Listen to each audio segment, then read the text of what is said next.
What's happening, everybody? It's Sean with Reactions to the Classics, and as you can see below, we have got a song reaction of Wah Wah from the great George Harrison and his debut solo album, All Things Must Pass, brought to us by a friend and supporter of the channel. This is his first offering to the channel, Arnie. Thank you, Arnie.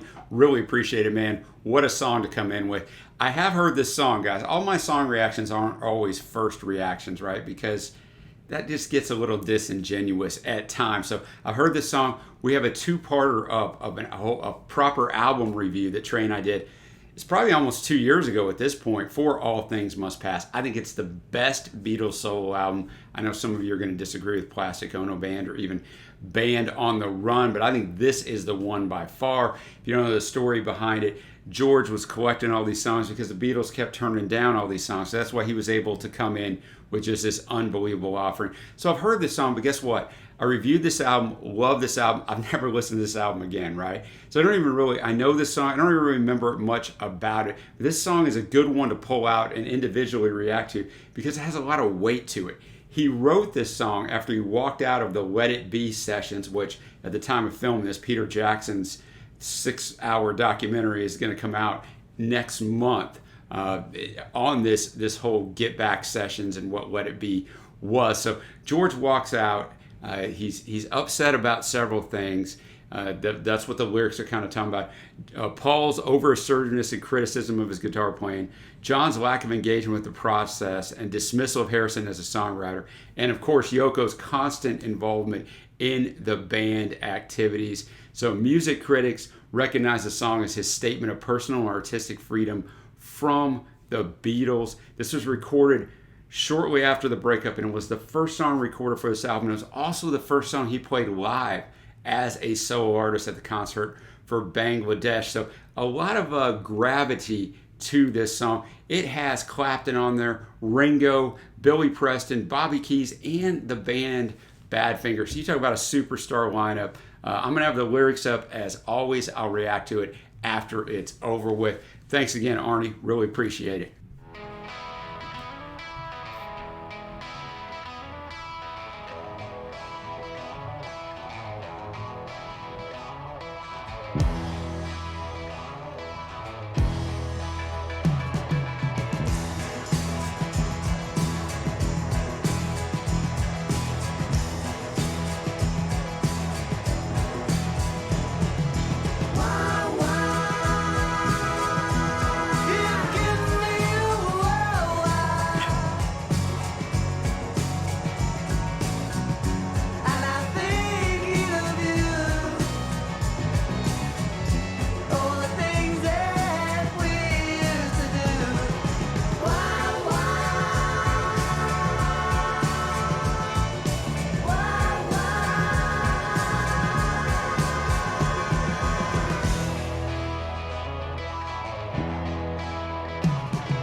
The atmosphere on this, the musicianship is tremendous.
Wah Wah from the great George Harrison.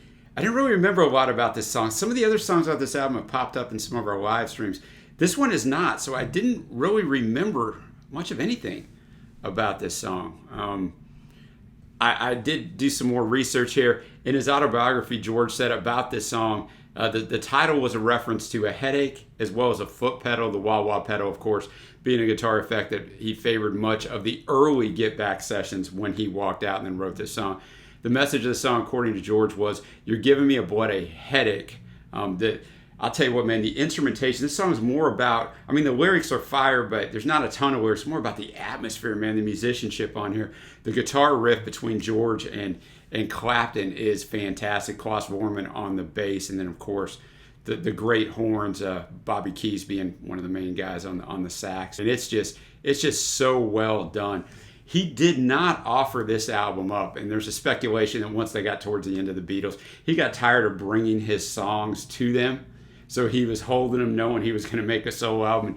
He knew they wouldn't get their due if he even brought him to the Beatles and they accept him onto their album. Getting into the lyrics, he starts off right away, "Wah wah, you giving me a wah wah, and I'm thinking of you and all the things that we used to do, how they drifted apart." Verse 2, "You made me such a big star, being there at the right time, cheaper than a dime. Oh, you don't see me crying. Oh, you don't hear me sighing." And then verse 3, "I don't need no wah wah, and I know how sweet life can be if I keep myself free. I don't need no wah wah." And then he just kind of reiterates those things in the outro, the wah wah wah. Interesting way of kind of disguising things of how he's really feeling without totally coming out and saying it, but the point was definitely getting across.